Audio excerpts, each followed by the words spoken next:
Okay, so, real quick, I want you to think about the side hustle you've been thinking about starting. You know the one. It's been sitting in your notes app for, what, 6 months now? Maybe a year? Yeah, this video is for you. Because today, I'm gonna walk you through exactly how regular people, no funding, no rich uncle, no special connections, turned a tiny side hustle into a full-blown empire. And by the end of this, you're either gonna feel really inspired or really called out. Probably both, honestly. Let's get into it. So here's the thing nobody tells you when you're starting out. Every single empire you admire, every brand, every company, every overnight success you scroll past on Instagram, it started small. Smaller than you think.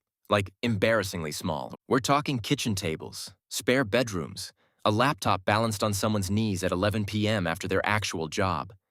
That's the real starting line. Not some fancy office, not some big reveal, just someone deciding to start. And that's kind of the whole point of this video. Because the gap between side hustle and empire isn't talent. It's not luck either, even though it looks that way from the outside. It's a handful of decisions, made consistently over time. And I want to break those down for you, piece by piece.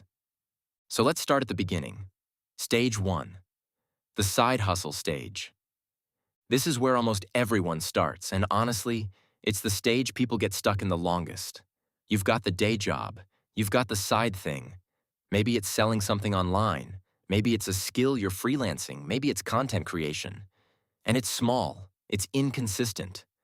Some weeks you make a little money, some weeks you make nothing at all. And here's what separates the people who break out of this stage from the people who stay here forever. They treat the side hustle like it's already a real business. Even when it's not making real money yet, that means tracking what's coming in and what's going out. That means showing up even on the days it feels pointless. That means treating your 10 customers with the same seriousness you'd treat 10,000 customers. Because how you handle the small version of your business is exactly how you'll handle the big version. There's no magic switch that flips later. Okay, stage 2. This is the scary one. This is where you go from side to main. This is the part where you have to make a decision that honestly keeps a lot of people stuck forever because it feels too risky. It's the moment the side hustle starts asking for more of you than you have left to give after your job.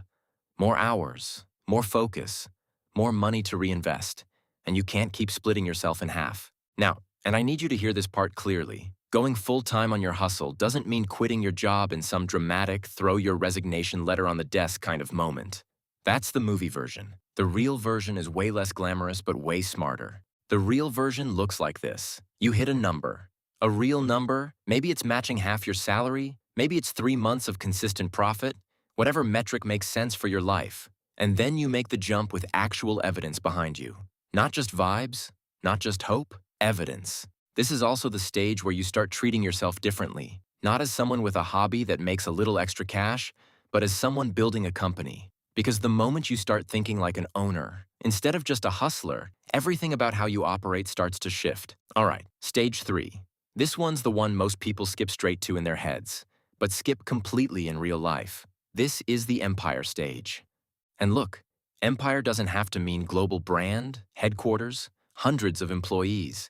For some people, sure, that's the vision. But for most people, empire really just means this: a business that makes money even when you're not the one doing every single task. A business with systems, with other people involved, with more than one way it earns money. This is where the businesses we just talked about, the ones that started at a kitchen table, actually start to look like what people call an empire. And the bridge between stage 2 and stage 3 is almost always the same thing. It's systems and it's people. You can't scale a business that only works because you personally do everything in it. That's not a business, that's a job you built for yourself. And there's a big difference. The owners who actually build something lasting figure out how to document what they do, how to train someone else to do it, and how to step back just enough that the business can survive without them micromanaging every little detail. And yeah, that's terrifying the first time. Handing off something you built with your own hands. But it's also the only way it grows past what one person can carry alone. Now here's the part I really want you to sit with. Because if you zoom out and look at literally any side hustle to empire story, the pattern is almost always the same 3 things, repeated over and over. 1. They started before they felt ready. Every time. Nobody felt ready. They just started anyway, with whatever they had, wherever they were. 2.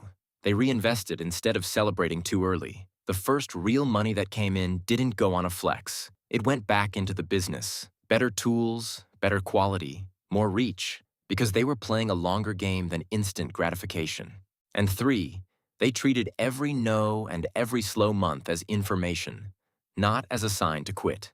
Slow months happen to literally everyone. The difference is some people read that as, this isn't working, and other people read it as, okay, what do I need to adjust? That's really it. That's the whole secret, if you can even call it a secret. It's not glamorous. It's not a hack. It's just discipline, applied consistently to something you actually believe in.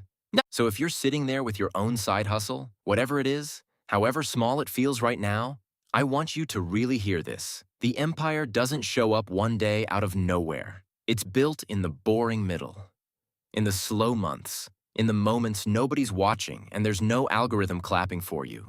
You don't need permission to start. You don't need it to be perfect. You just need to treat what you have right now like it actually matters. Because one day, looking back, you're going to realize this exact moment right here was the beginning of the whole thing. That's the move from zero to own. If this hit something for you, make sure you're subscribed, because every single week on this channel, we're breaking down exactly how real people are building real businesses from absolutely nothing. No fluff, just the blueprint. See you in the next one.